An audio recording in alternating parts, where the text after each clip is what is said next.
ابواب سجود القرآن، قرآن کے سجدوں کی تلاوت کا بیان۔ ہم نماز کا باب پڑھ رہے ہیں، نماز سے متعلقہ جتنے احکامات سے اور اس کے طریقے جو نمازیں تھیں، جس میں ہم نے فرض نمازیں، نفل نمازیں، عیدین کی، جمعے کی، صلاۃ الخوف، صلاۃ الاستسقاء، مریض کی نماز، اور اب ہم پڑھ رہے ہیں صلاۃ الکسوف بھی ہم نے پڑھی تھی پچھلے دن۔ اب ہم پڑھ رہے ہیں سجدہ تلاوت۔ قرآن پاک کی تلاوت کرتے ہوئے جو سجدے کی آیات آتی ہیں ان کے بارے میں، سجدہ کیسے کیا جائے گا، قرآن پاک میں کل کتنے سجدے ہیں، اس کے بارے میں ہم قرآن پاک کی تلاوت کرتے ہیں۔ سجدہ تلاوت پہ جب آتے ہیں تقریباً 14 سجدے ہیں قرآن پاک میں، اور قرآن پاک کی ایک سورت وہ ہے جس میں 2 سجدے ہیں، سورۃ الحج ہے جس میں 2 سجدے ہیں، اور اس کو اس نسبت سے باقی صورتوں پر فضیلت بھی حاصل ہے۔ تو پہلے تقریباً 8 پاروں میں کوئی سجدہ نہیں ہے قرآن پاک کے، 9ویں پارے میں جا کے پہلا سجدہ آتا ہے، وہ بھی ایک ثلاثہ پہ پہنچ کے۔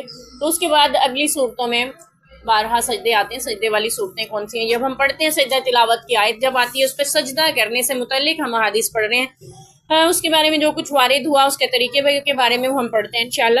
569 ہے حدیث نمبر۔ سیدنا عبداللہ بن مسعود رضی اللہ عنہ فرماتے ہیں، نبی پاک صلی اللہ علیہ وسلم نے مکہ میں، عبداللہ بن مسعود وہ ہیں جو چرواہے تھے چھوٹی عمر کے، اور وہ اللہ سے ڈرنے والے تھے دور جاہلیت میں بھی، ابھی مسلمان نہیں ہوئے تھے۔ نبی پاک نے ان سے کہا تھا بکری کا دودھ پلا دو، اس نے کہا تھا کہ میری بکریاں نہیں ہیں، میرے مالک کی ہیں۔ تو آپ نے فرمایا کہ اس کو کیا پتا مالک کو، کہتے وہ مالک نہیں دیکھ رہا، میرا رب دیکھ رہا ہے۔ تو پھر آپ صلی اللہ علیہ وسلم نے فرمایا تھا وہ بکری جو دودھ نہیں دیتی، آپ صلی اللہ علیہ وسلم نے اس کی پشت پہ ہاتھ پھیرا کمر پہ، تو ابو بکر صدیق رضی اللہ عنہ نے اس کا دودھ دھویا، اور پھر وہ دیکھ کر حیران رہ گئے عبداللہ بن مسعود، اور وہ مسلمان ہو گئے تھے آپ کا یہ معجزہ دیکھ کر۔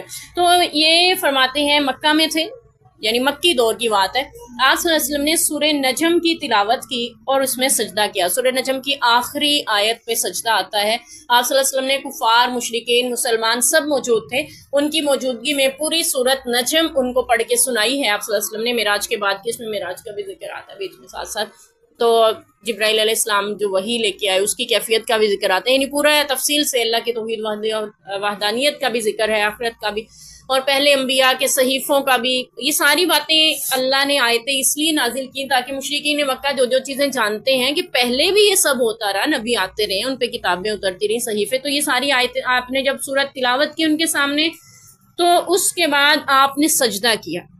صرف آپ نے ہی نہیں، آپ صلی اللہ علیہ وسلم کے ساتھ جتنے مومنین تھے سب نے سجدہ کیا، صرف مسلمانوں مومنوں نے ہی نہیں بلکہ جتنے مشرک وہاں اس مجلس میں موجود تھے ان سب نے بھی سجدہ کیا، سوائے ایک بوڑھے کے۔ اس نے ایک مٹھی کنکریاں یا مٹی لے لی اور اپنی پیشانی تک اٹھایا اور کہا مجھے یہی کافی ہے، تو میں نے اس کو آخر میں دیکھا وہ حالت کفر میں ہی قتل کر دیا گیا اور اسے اسلام نصیب نہیں ہوا۔ اس کے بارے میں آتے ہیں یہ امیہ بن خلف تھا، یہ کافر جس کو کہتے ہیں نا کٹڑ قسم کے کافر، ویسا تھا، اور اس نے یعنی وہ سجدہ نہیں کیا بلکہ مٹی اٹھائی اور اپنے پیشانی تک لے گیا، ماتھے پہ لگا لی، کیونکہ مٹی کے بت بناتے ہیں، اس نے کہا میرے لیے اتنا ہی کافی ہے، مجھے جھکنے کی ضرورت نہیں ہے اس رب کے سامنے، نعوذ باللہ۔ تو پھر اس کا انجام یہ ہوا کہ وہ حالت کفر میں ہی مر گیا۔ تو یہاں پہ ایک تھوڑی سی تنبیہ ہمیں بھی ملتی ہے کہ قرآن پاک کی آیتوں پہ سجدہ کرنا چاہیے، ایسا نہ ہو کہ ہمیں خدا نہ خواستہ اس کے مخالف کوئی اثرات پہنچے۔ تو ویسے ہی قرآن پاک پہ آیتوں پہ جہاں سجدہ تلاوت آئے فرض نہیں ہے، مستحب ہے سجدہ کرنا۔